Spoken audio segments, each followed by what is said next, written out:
Hello, hello, hello. Welcome, welcome. Hopefully everyone can see and hear me okay. Let's get ourselves all sorted.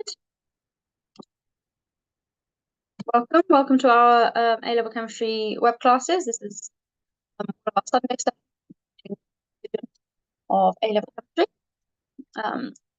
So let me get screen folded over so I can start writing it. But yes, welcome. Please feel free to say hi in the chat if you're here. It's lovely to know who we've got. If you are busy prepping for tomorrow's first chemistry exam, then well done. Nice to have you here, nice to have you watching. We will get started very shortly, but yes, in the meantime, please feel free to say hi if you're a year 12 student who's starting their revision or mid-revision maybe. Then lovely to have you here. If you've come to some of our web classes before, lovely to have you back. If this is the first web class you've been to, then welcome. Lovely to have you here as well. We take these Sunday sessions as an opportunity to go through, revise content from the A-level specifications. So this is from A-level chemistry, but of course there are, Snap Revise also does physics and maths and biology as well. So this one is an A-level chemistry web class on acid-base titrations. So we'll go through what that means in a second. But yes, please feel free to say hi in the chat and ask any questions that you've got as we go along, and feel free to answer each other's questions in the chat as well. So I'm going to get started with a little bit about me. So I'm Alyssa. I'm the chemistry teacher here at Snap Revise. I have a PGCE in science, specialising in chemistry from Oxford University, and I've been teaching A-level chemistry for the last 9 years, and tutoring for a lot longer as well. So our objectives are to understand acid-base titrations and their uses. We're going to look at titration curves to determine unknown concentrations, and we're going to use titration curves to choose an appropriate indicator. We're not going to look at pH meters because that's not, we cover that in a different web class. But if you're an AQA student, it's these spec points we're going to be covering. If you're an OCR student, it's these. And if you are at Excel, it is these. Again, please feel free to say hi in the chat, and welcome for those of you who are here. Use the specification points if you don't already. Use the spec points to go back and check that you are happy with what your exam board is expecting of you. There are ever so slight differences. If there are major differences, then we will point them out between the three main exam boards. But yeah, if there are ever so slight differences, then you can check using your specification, using what is written in your specification from your exam board about what they expect from you. If you don't already, use the spec points, use the specification because it's so useful for revision. And I was going to say something else then as well. Oh yes, if you haven't already, please feel free to download today's slides. They are in the description. And also, if you go back and watch any of our previous web classes, they should also have all of the links to the slides and stuff in the description there as well. So you can go back and watch those and follow along with those web classes as well if you would like. So let's have a quick look at what we already know. If you want to pop anything in the chat, please do. And I can double check your answers, or you can answer each other's answers, or you can ask each other questions, or that sort of thing. But first off, we have to know for A-level chemistry what their official definitions of an acid and base are. And here I'm talking about the Bronsted-Lowry acid definition, the Bronsted-Lowry base. So we're not talking Lewis acids and Lewis bases, we're talking Bronsted-Lowry acids, Bronsted-Lowry bases. Does anybody know what one of those definitions are, or both of them are? And do you want to pop in the chat or not? You don't have to. But how do we define an acid? A Bronsted-Lowry acid. How do we define a base? Samara, lovely. Very good, you're absolutely correct. Perfect. So acids are proton donors. And what do we mean by proton? What do we mean by proton?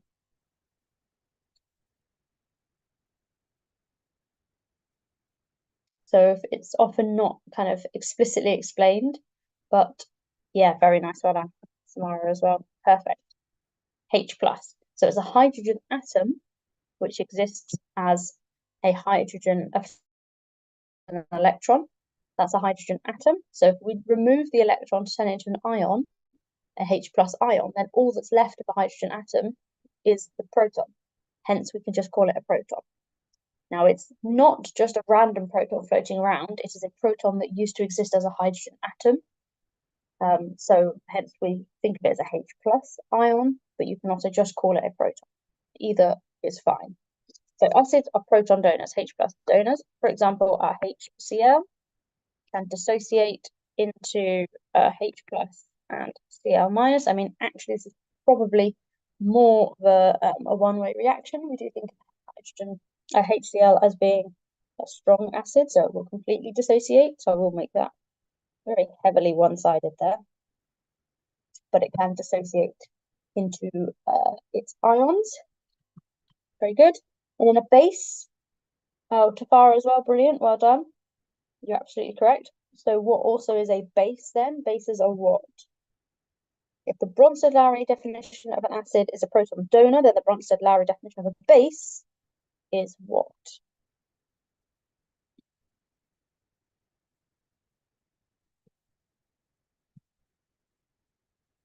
Anybody know?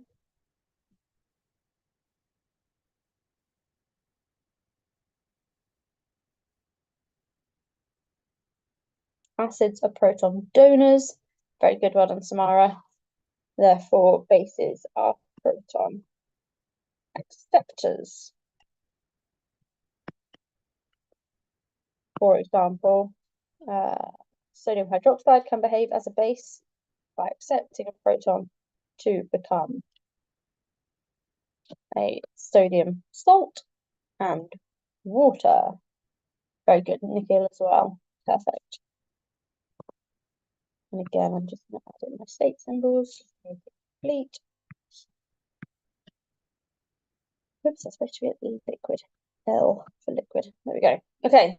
And then how do we work out molar mass? Well done, Tafara, as well. Yep, you're absolutely right. Base is a proton, etc. What about molar mass? What's the formula for molar mass? Or how do I work out molar mass? So molar mass, we hopefully should know it as the mass of 1 mole. So how do I work that out? Molar mass is the mass per mole of a substance. So how do I work that out? Oopsies, sorry. What's my equation?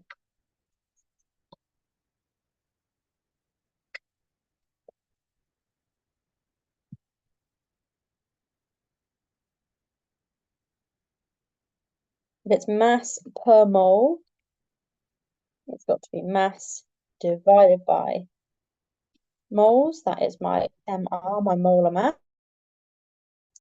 The other equation that we might want to think about would be our concentration moles over volume equation, or otherwise known as N equals CV, moles equals concentration times volume.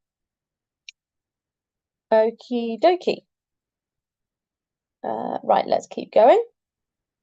If anyone at any point has any questions, just pop them in the chat and we will try to answer them in a timely manner. But let's have a think about titration curves. So acid-base titrations.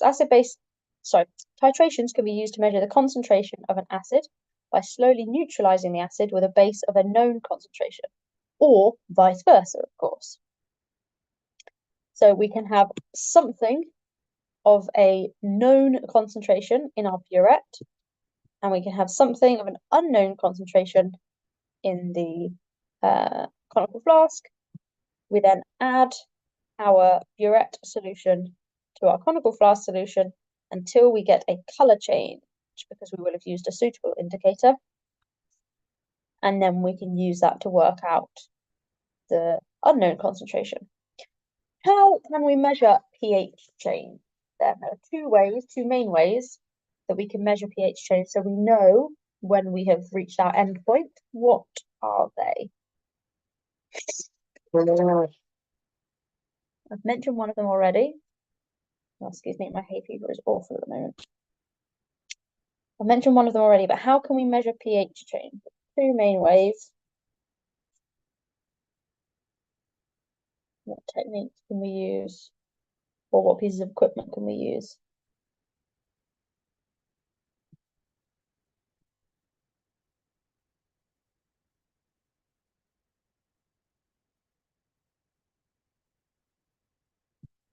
Well, the one I've already mentioned is we can use an appropriate indicator. We can't just use any indicator.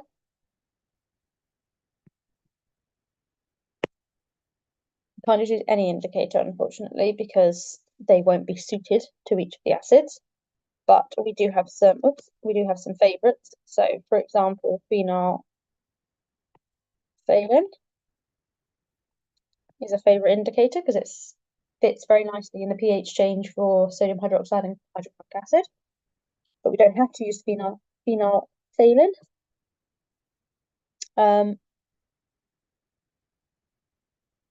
And then, oh yeah, pH probe, well done. So not necessarily litmus. Unfortunately, litmus is not clear enough of a color change. So you won't be able to know exactly when you get that or exactly when you get that endpoint because it's got too wide a range of color change. So you won't know exactly when that endpoint is. So unfortunately, we can't use litmus, but we can use a pH probe or a pH meter, as it's known as pH meter, because that will tell you when we get our steep change in pH. Okie dokie, fabulous. So titration curves, hopefully you're used to seeing these, or at least recognizing what they look like. So if we plot the volume of base against the pH of the resulting acid-base solution, we can determine the point of neutralization, or vice versa, where we can plot the pH of, we can plot the volume of an acid added against the pH of the resulting solution, and we can get these two curves that look like this. How do we recognize the equivalence point? How do we recognize the equivalence point?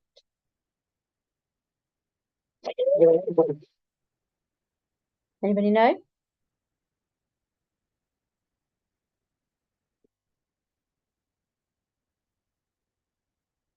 What aspect of the graph will tell us the equivalence point? Very good, Samara. The vertical part of the graph. So in there, that is our equivalence point. Specifically halfway should be the equivalence point. And our endpoint occurs across that vertical part.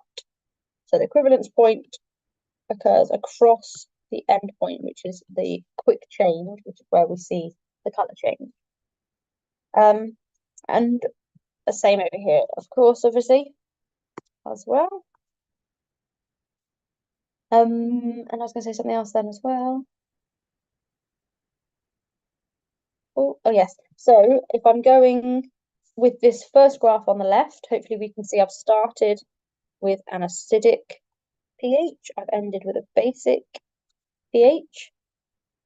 So if I wasn't sure, I could work out what I've done. I must be adding base to an acid because my graph starts off acidic, and then as the volume of the thing added increases, it becomes more basic. Therefore, I must be adding base, and vice versa for the other one. It started as a basic pH, it's become acidic, so I must have been adding the acid. And hopefully you can recognize, and we'll have a look a little bit more about it later on, but hopefully you can recognize that I've started off with kind of a fairly strong acid, and I'm adding it to a fairly strong base. It's not massively strong, But here I've started, on the right-hand side, I've started with a very strong base because it's got very high pH, and I've added it to a very strong acid because it's got to a very low pH. So you can see there is a slight difference between the strength of the acids and bases I've used in these two graphs. It's not perfect, and these graphs aren't perfect in terms of what you see in your exam, but it at least shows you that there is a difference. Okay. So calculating concentrations then. The equivalence point can be used to calculate the unknown concentration of the acid or base. So a 5 mole per decimeter cube solution of sodium hydroxide is titrated in 250 centimeters cubed of hydrochloric acid. Excuse me. Work out the concentration of HCl. So using the graph on the previous page, we can work out where the equivalence point is. What do I recognize as the equivalence point? How do I say what the equivalence point is? I need to use the equivalence point in my calculation. So how do I say what that is? I should read off on the graph. The equivalence point occurred at 20 centimeters cubed. That was the point at which I had that swift change. That's the point at which I have got equivalent amounts of my acid and my base in my solution. That's what the equivalent point is showing. That's when I've got equimolar amounts, as in moles, the same amount as needed in the balanced equation. So it's not saying I have exactly the same moles of acid and base. It's saying I have neutralized my acid or my base because I have exactly the right number of moles according to the balanced equation. So if it's a 2, sorry about that. If it's a 2 to 1 ratio of acid to base, then at the equivalence point you will have 2 to 1 of the acid to base. Okay. So the equivalence point we've said is 20 centimeters cubed. I'm really sorry, my hay fever has obviously really got my throat today.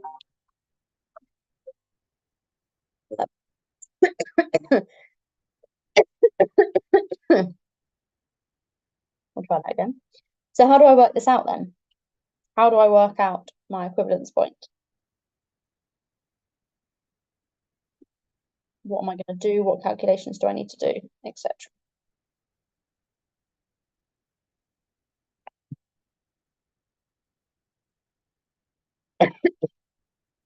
Anybody know? I know I've got my volume needed. Wherever possible, calculate the number of moles. So moles of sodium hydroxide, I've been given a volume of hydrochloric acid. I've been given a concentration of sodium hydroxide, and I've now got a volume of sodium hydroxide. So if I've got volume and concentration, I can work out moles. So moles of sodium hydroxide. Very nice. Good shout, Isabel. Moles of sodium hydroxide is concentration times volume. We should know that equation off by heart, and if we don't, we need to get it learned. But well done for recognizing, Isabel. We've got 20 centimeters cubed, but our concentration is in moles per decimeter cubed.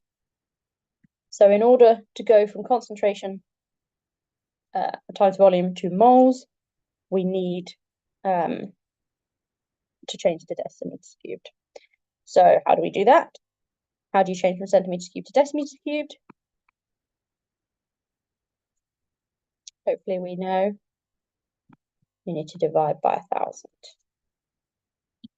So that's 0.1 moles of sodium hydroxide needed to neutralize.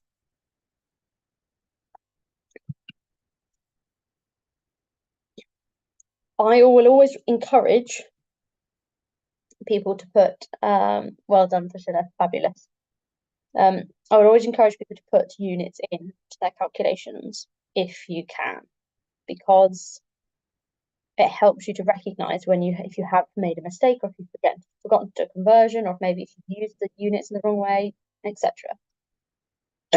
So here, because I know I've got moles per decimeter cubed, and then I'm timesing it by centimeters cubed, I know I have to do the conversion, so divide by 1,000 to get it to decimeters cubed. Otherwise, I can't manipulate those numbers like that. So how do I deal with this? Well, the step that we often forget to make when we do these simpler titrations is to recognize that once you've worked out the moles of sodium hydroxide, the moles of sodium hydroxide here are equal to the moles of HCl. And I'm always encourage you to write that out, because A, an examiner might be looking for that marking point, and B, if you have to times by 2 or divide by 2 if it's not a 1-to-1 ratio of acids and bases, then you are reminded that you have to to do that calculation. So moles of HCl are therefore the same, 0.1 mole. Then we know we've got a volume and a concentration. No, we've got a volume and a moles, so we can easily work out concentration. Concentration equals moles divided by volume, so 0.1 mole divided by, again, 250 centimeters cubed. So I'm going to divide by 1,000 to get it into decimeters cubed. Gives us 0.4 mole per decimeter cubed. And that is our final answer. If you can get good at doing these, what I'm unfortunately going to call a simple titration, then you will find it so much easier to do the harder ones. Has anybody got any questions about that? Any of the steps in the process? Anything you're not sure about? How we worked out anything? We can see it's a 1-to-1 ratio using our balanced equation. I didn't actually point out the balanced equation explicitly, but we know that it's a 1-to-1 ratio using the balanced equation. If you're not given a balanced equation, you should be able to write it out. If you can't write it out, then look for the information you've been given in the question to tell you. Oh my goodness, I don't know why I've suddenly come over all hay fevery. Okay. So we highly recommend that you take the opportunity as soon as you can, or as regularly as you can, to think about how confident you're feeling about your learning. So take a second now to decide. Feel free to tell me in the chat, or just to think about it to yourself. How confident are you feeling with your learning? 1, smiley face, you're feeling nice and happy about it, fairly straightforward, it's all good. 2, or a middling face, yeah, it's okay, I guess, not brilliant, but still quite nice. Maybe you're going to need to go over it again in a second, or make a note to go over it in a week or so's time. And 3, oh my gosh, no, that was horrible. It's maybe the first time you've seen it, or it's just not something that you're feeling particularly confident about. Okay, I'm going to sneeze.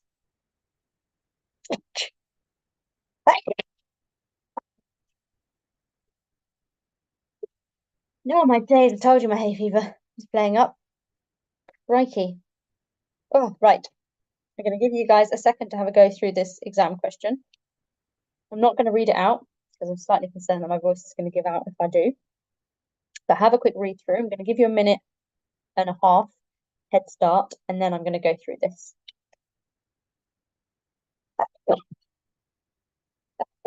Oh, my days. Wow. So have a quick go through this.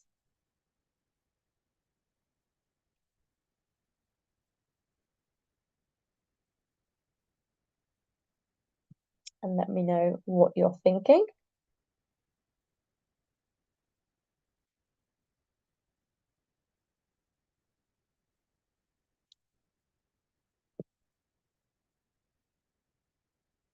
If you come up with an answer and you want to, thank you so much for saying bless you. If you want to come up with an answer and pop it in the chat, then we can all check it as well. And we will go through the answer in a second.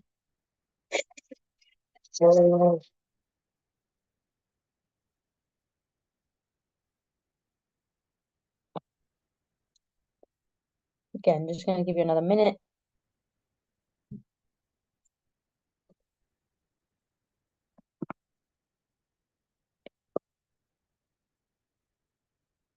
We'll go through it.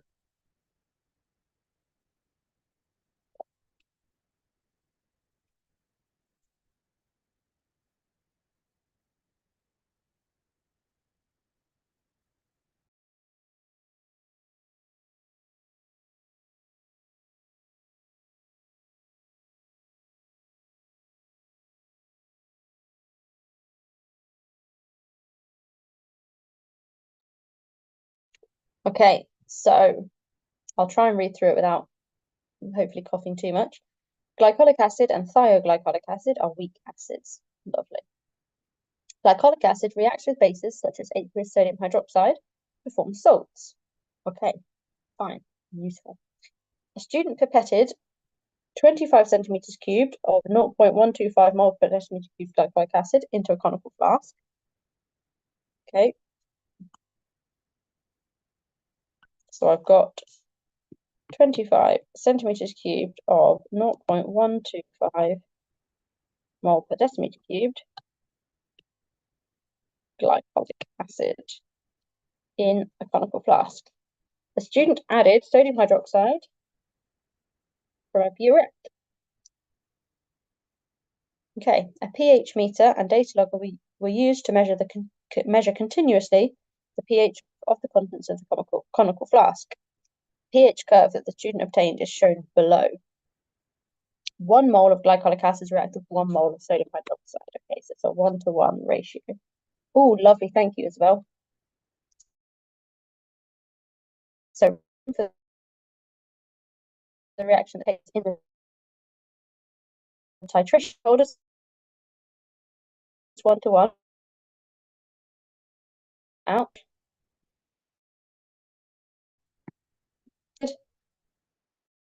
And sodium reacts to make HOCH2COONA, or you can write it around the other way if you choose to, NaOOC or whatever. It's entirely up to you. Personally, I prefer to write it that way, as we've done it here. And then water. Very nice. And we've been told it's a 1-to-1 ratio, so it's going to produce a 1-to-1 mole of each of our products as well. Determine the concentration in mole per decimeter cubed of the sodium hydroxide. Okay, if you ever get stuck, hopefully it's drilled into you to try and find the number of moles of something. So if you don't know what you're going to do, try and find the number of moles of something. And Isabel, you said do 0.025, so that's like 25 centimeters cubed divided by 1,000 times 0.125 for moles of glycolic acid, and then that's the same as moles of sodium hydroxide to work out concentration. Perfect, that sounds brilliant. So what can we find the moles of? You're absolutely right, Isabel. We've got volume and concentration of the same thing. That means we can work out moles because we've got 2 of the 3 things needed in our little equation triangle. So moles equals concentration times volume, but I can see that we've already done a conversion to volume of the volume, sorry. So our concentration is 0.125 moles per decimeter cubed. Our volume is 25 centimeters cubed, so we need to divide by 1,000 to convert it into decimeters. And whatever that is, 0.003125 moles. It's a useful tip, bit of an exam tip here.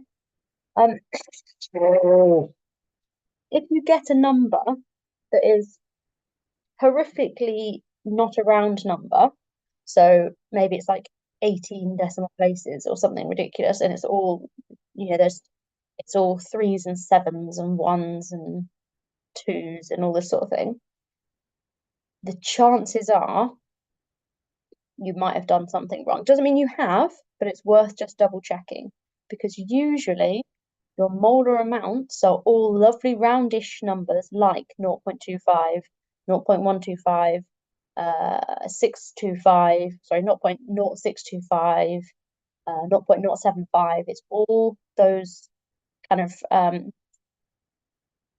what's the word? Not factors, all those multiples of each other. Okay, so if you've got a number that's a random like 8, 3, 4, 7, 1, 2, 7, 3, 8, 8, 2, 1, 4, 5, 3, you might have made a mistake. So they like to use these lovely round numbers to give us the opportunity to create these lovely ratios. So it's worth just double checking. Now here, that looks like a semi-decent round number, 3.3125, sorry. Looks quite nice. You're absolutely correct. We know that the moles of our acid are therefore equal to moles of NaOH. We were told that in the question. Perfect. So moles of sodium hydroxide are therefore 0.003125. And therefore we can work out a concentration because we've got a volume. What volume are we using? We haven't actually mentioned a volume of sodium hydroxide yet. So how do we know volume?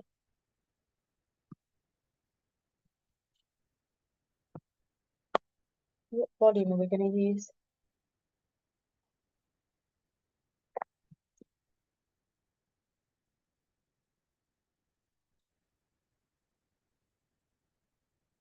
Is that how much? Is that the volume of sodium hydroxide that we needed? That's definitely the volume of hydrochloric acid. Was it a 1-to-1 ratio of volumes? It's a 1-to-1 ratio of moles.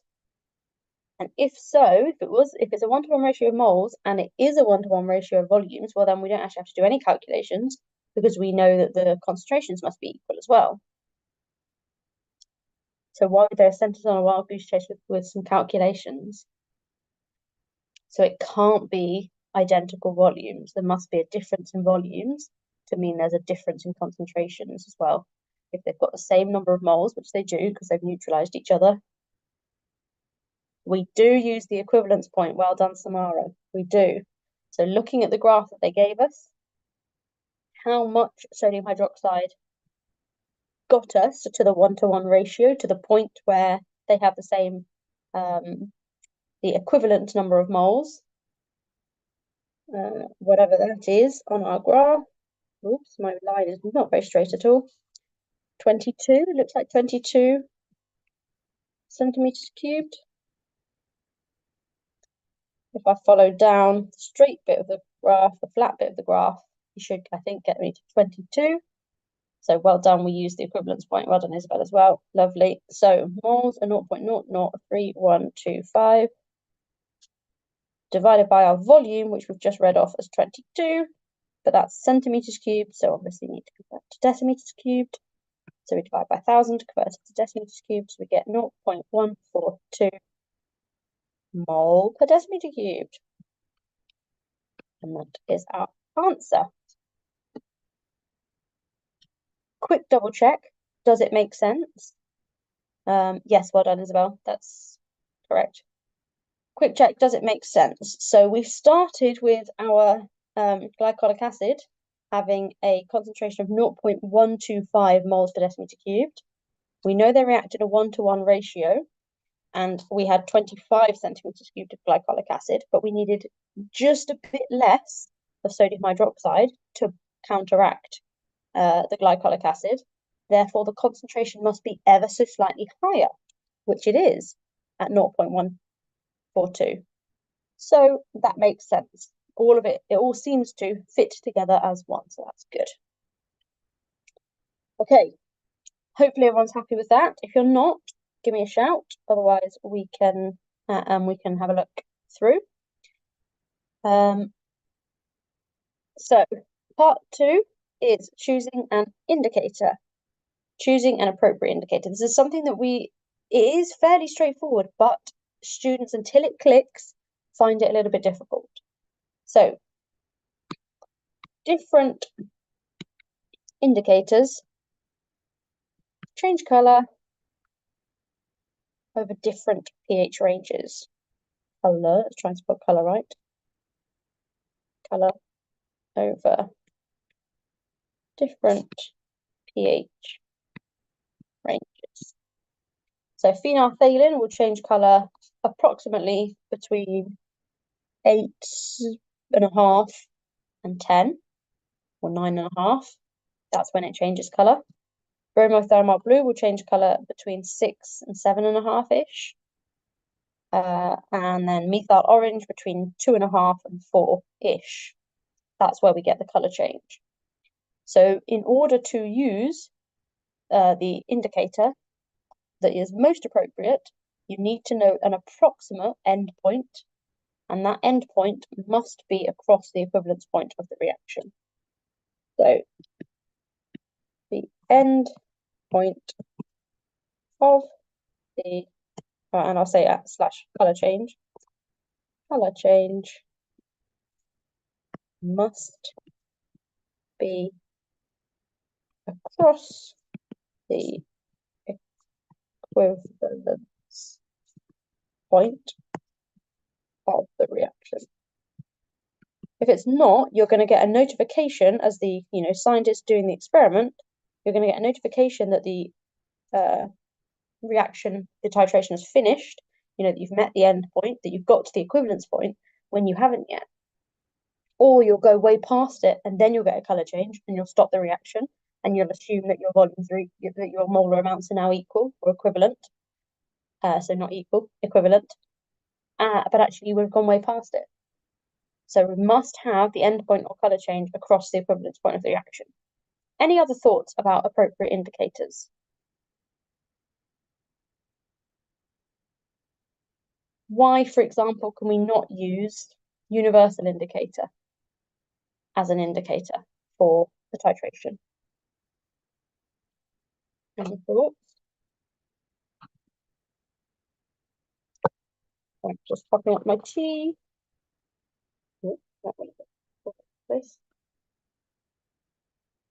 Why can't we use the universal indicator?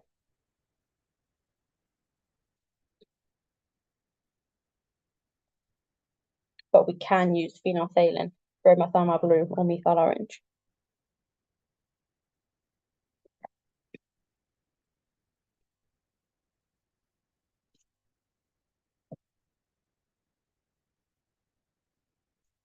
Good. Can you translate that into what it needs to be? So those are not accurate. You're absolutely right, they're not accurate. So what does it need to be in order for it to be accurate or precise? Yeah, so it needs to be precise. You're right. Well, good question.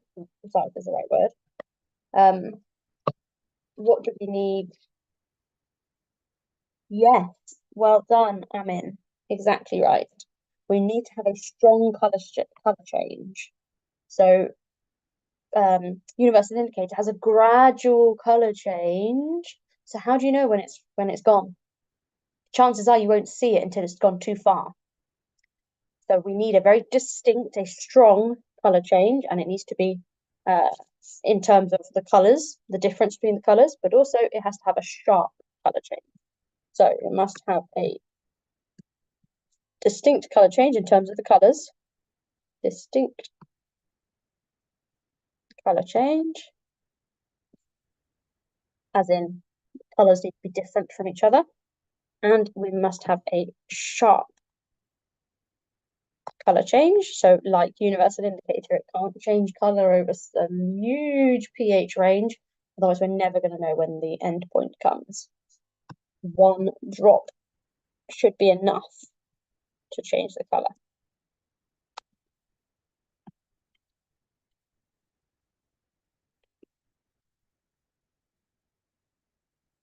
Awesome. Let's keep going then, and let's have a go at picking some. So here's a couple of titration curves, and we're going to get the opportunity to work out which, if any, of these indicators are appropriate. So the first top left curve, first off, what's happening here? Is it a strong acid, strong base? Is it weak acid, weak base? Is it strong acid, weak base? Is it weak acid, strong base? What's happening? What are we adding to what? in this first top left curve? Who can work it out?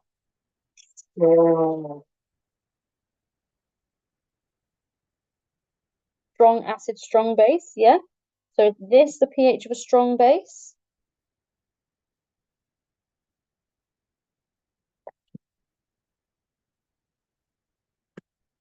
I definitely would agree that it's a strong acid because it's got this very distinctly steep curve leading up to the color change. Yes, good. And then a weak base because we've got that curve that curves off and actually a fairly low pH for a base. So the likelihood is it's a weak base, and we are adding a weak base added to strong acid.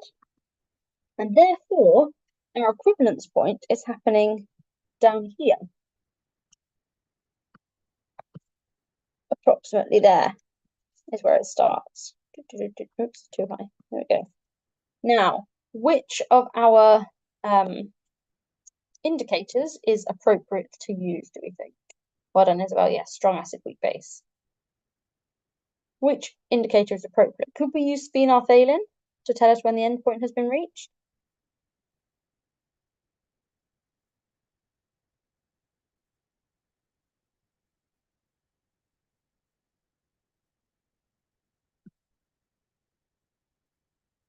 No, we couldn't. Absolutely right.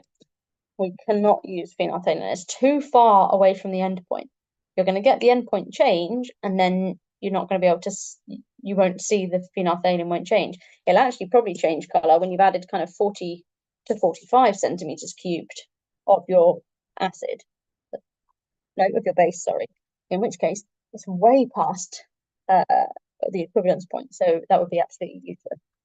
You probably could use methyl orange because it's close, but it's borderline. It is borderline because when you get that color change from red to yellow, when you get the orange or recognize the orange color change, you're only just in the equivalence point. So you could use methyl orange. It is on the borderline, but you could use methyl orange for this one as well. Okay, let's look at the next one. Let's do this one, top right. What's happening here? What are we adding to what here? What's this curve showing? Weak acids, weak bases, strong bases. What's going on? And are either of the indicators or both the indicators, are they appropriate? Good. This is a weak base being added to a weak acid. Lovely. We can see they're both weak curves and they're both fairly close to neutral and therefore suggest they're weak acids and weak bases. And what do we think about the indicators? Are they useful or not useful?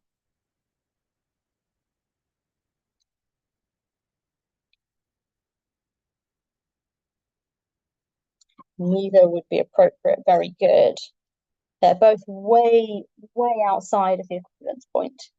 So you're not going to get a color change until you've added far too much base for phenolphthalein. And actually the methyl orange, within less than 5 centimeters cubed, you'll get a color change. And again, that's miles off the equivalence point, which is in this case 25. So absolutely correct for this weak acid, weak base. Neither indicator is appropriate. We'd have to find another one. Perhaps bromothymol blue or something, but we would have to find another one. They both miss the equivalence point. Nice, that's a good way of putting it. Yeah. Okay, what about this bottom left? What is it? Weak acid, weak bases, strong bases. What's going on? And are either of these indicators appropriate?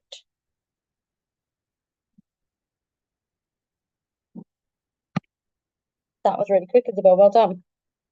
Weak acid and a weak base. No, it's not. Sorry, it's a strong base. You said strong base, and I made that up. A strong base. It's a strong base added to a weak acid. Very nice. And which one is useful, or are any of them useful? Well done, Angel, as well. Weak acid, strong base. Lovely. The phenolphthalein is useful. In fact, it's very useful because color change happens very strongly in the equivalence point. Lovely. It goes through the equivalence point. So as that pH change sharply happens, so you add a tiny drop more of your base, you'll get the pH shooting up. You should see the color change immediately happen because it happens across, the color change happens across that equivalence point. So it should get a really lovely color change. It should be pretty perfect for this indicator, whereas methyl orange, again, would have already changed color before you even added more than about 5 centimeters of your base. So not useful at all. Awesome. A final one then. What are we thinking for this one? Is it strong acid, strong base, weak acid, weak base? How do we know? And then are either of these indicators going to be useful for us? Good. Strong base is being added to strong acid. Again, if you're not happy with the difference between the two, compare, for example, the strong acid versus weak acid curves. A weak acid, as you know, if you've done your acids and bases and buffers topic, weak acid, when you add a base to a weak acid, you create a buffer. And that's what that curve is looking like. That is showing buffer action happening because the addition of a tiny bit of base produces the salt, and then you've got a buffer. So we get a little bit of buffer action happening, and that's why the curve looks ever so slightly different for a weak acid as it does to a strong acid, for example. So what was it? Strong acid, strong base. So you don't have to memorize the shapes of these curves. You can work them out each time. You just do need to be comfortable with them and comfortable with drawing them as well, or drawing similar ones. And lovely. Which one, again, is useful? So Isabel, phenolphthalein, yeah, I agree. Phenolphthalein is very useful because, again, that color change happens beautifully through the equivalence point. Yes. Again, methyl orange, I think you could use it. It would be worth it because when you got the color change to yellow, you would know it should hopefully shoot through the color change to get to yellow, and then you should see the color change at yellow in this case. So it should be useful, but you're right, it is borderline. And do be careful because sometimes when we use methyl orange, the reason we call it methyl orange, or why it's part of its name, is that actually often the equivalence point will happen when it's orange, not when it's yellow or red.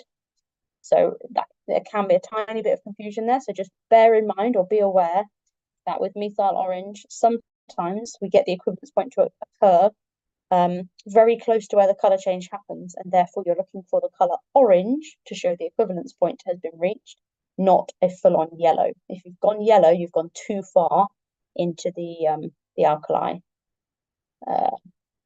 pH. But in this case, I would say both are possible. Fabulous. Okay, let's keep going. How are we feeling about all of that? We've got 10 mins. Hopefully, plenty of time for us to have a go at these exam questions. If anybody, again, if it's not a practice that you do, then I would highly recommend you take the opportunity every time you do a set of questions, every time you do a little bit of revision, to just, have a think, how confident am I feeling about this? Is this something I'm going to need to go over? Is it something I need to put on the back burner because I'm actually feeling pretty confident about it and I maybe don't need to spend so much time doing it? Maybe there are other things I should be concentrating on. Or actually, no, this is something I need to spend a little bit more time doing because I'm not feeling so confident about it. Well done, Angel. Lovely. Thank you, Isabel, as well. Perfect. Always worth just taking that time out to double check how you're feeling. Let's finish up then with some exam questions.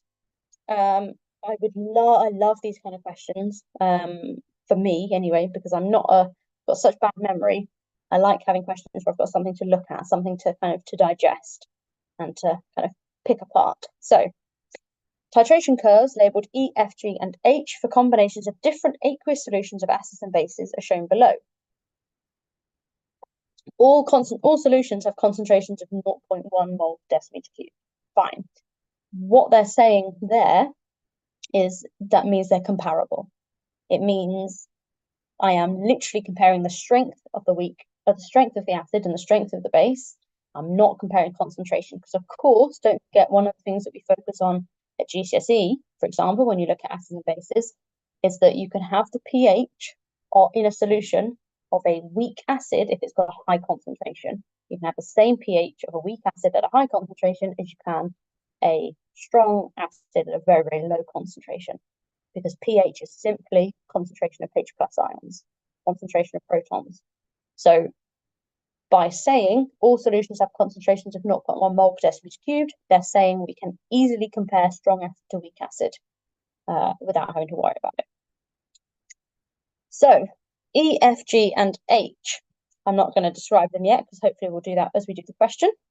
In this part of the question, write the appropriate letter in each box. From the curves E, F, G, and H, choose the curve produced by the addition of sodium hydroxide to 25 centimeters cubed of ethanoic acid, ammonia to 25 centimeters cubed of hydrobromic acid, and hydrochloric acid to 25 centimeters cubed of potassium hydroxide. Excuse me. Part I. What is that? What's sodium hydroxide to ethanoic acid? Is it strong base, weak acid, strong acid? What is the curve going to look like? Is it going to look like strong acid, weak acid? Sorry, strong acid, weak base, strong base, weak acid. What's it going to look like for part one? Sodium hydroxide to ethanoic acid. Good. We should know these, and if we don't, get yourself a list and learn them off by heart, because this is a strong sodium base, whoopsies, strong base to a weak acid. Very good. We should know sodium hydroxide is a strong base. It completely dissociates, so we think of it as a strong base. Ethanoic acid, you hopefully, if you have done some Ka questions, will have done questions that include ethanoic acid. So ethanoic acid is a weak acid. If it's got a Ka value, it has to be a weak acid. Therefore, very nice, well done everybody, that has to be G. But that is a weak acid. You can see the buffer bit of the curve going on there. And then the strong base. Very good. So it's got to be G. And here we are adding a strong base to a weak acid. So it has to be G. Part II, ammonia to hydrobromic acid. Now, we should know what ammonia is, whether it's a weak acid or a strong acid. We may not know about hydrobromic acid, but what we do know is that it is an acid, because we've been told it's an acid. So, ammonia, weak base, strong base. What is it?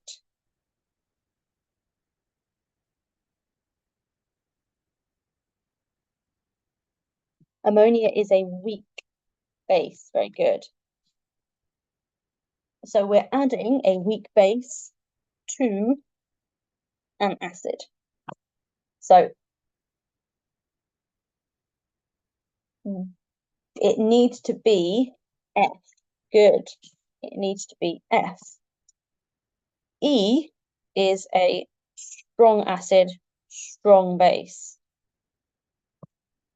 H, so that's strong acid, strong base. So that means it can't be ammonia, because ammonia is a weak base.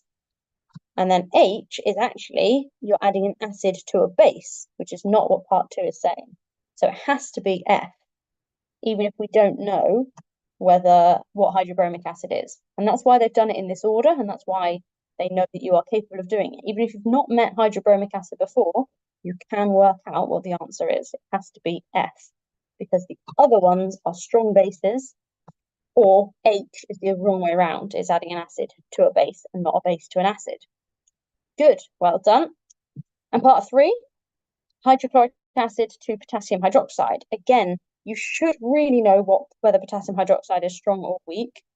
But if you don't, you should definitely know what hydrochloric acid is, and we should be able to work out what this one is. Hydrochloric acid is a strong acid. We should definitely know that it's a strong acid.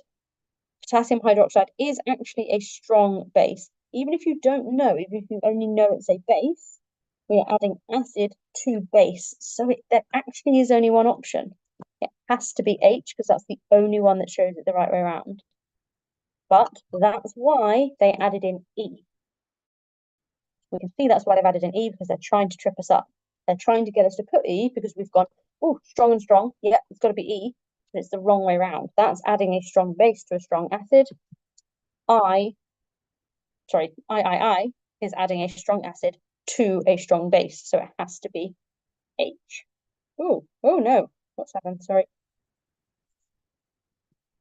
Strong base.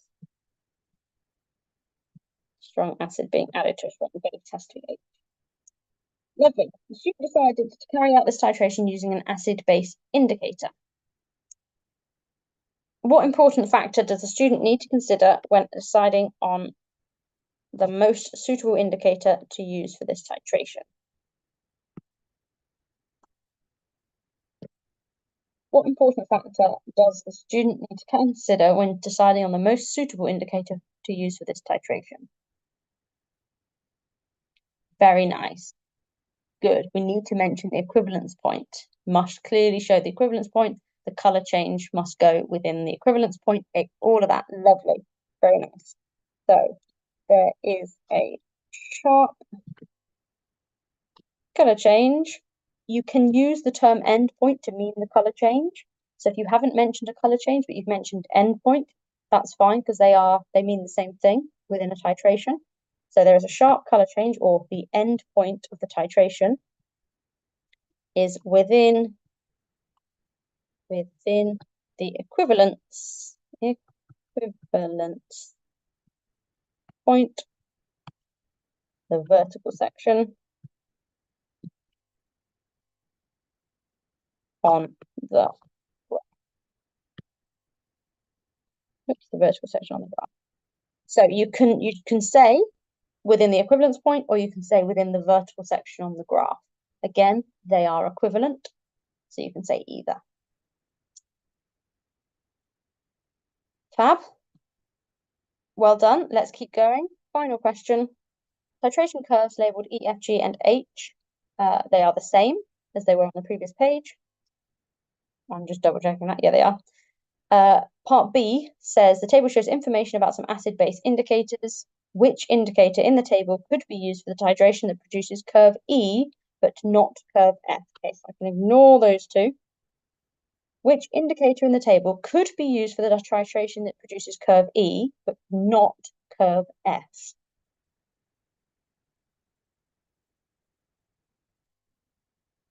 Which could be used for E, but not for F?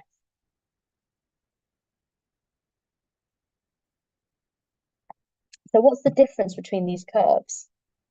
What is the difference between E and F? Where is my indicator going to need to change color so that it does for E but not for F?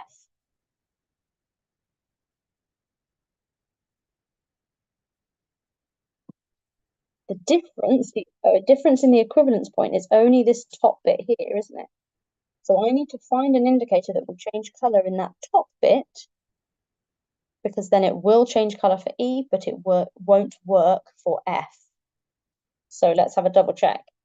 Pentamethoxy red is 1.2 to 3.2. It's actually fairly rubbish for both of them. So I'm not going to want to use it for either of them.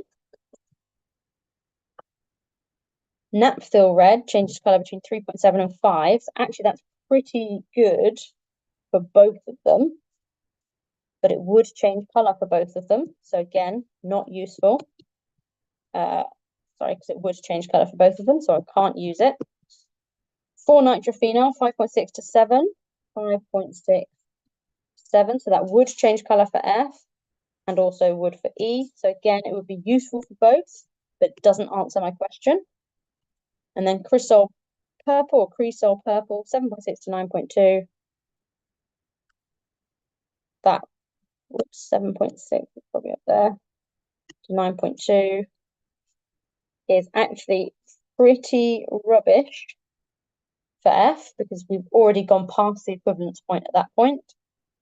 But for E, it sits nicely in the equivalence point, so it must be Cresol purple because it can do it for E, doesn't do it for F, and that's what I'm looking for. Tafara, you should be able to get this video on YouTube. It should be I think pretty much immediately after the class, it should be on YouTube, so you can watch it again if you need to. That's absolutely fine. So Isabel, does the indicator have to pass through the top of the curve, not the middles? Yes. So wait, what? Sorry, no, hold on. I think I've missed it. Does the indicator have to pass through the top of the curve? It has to pass through the flat bit of the curve. So the non-curvy bit, the vertical point of the graph.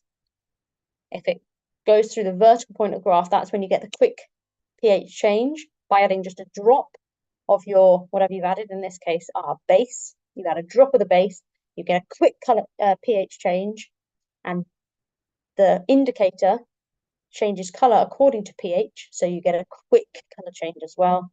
That's your end point. You know you've got the equivalence point, you know you've got the right moles then at that point. Okay, fabulous. Right, I've just gone 2 mins over, so I better finish now. So we should be able to understand acid-base titrations and their uses, use titration curves to determine unknown concentrations, and use titration curves to choose an appropriate indicator. Any questions before we disappear?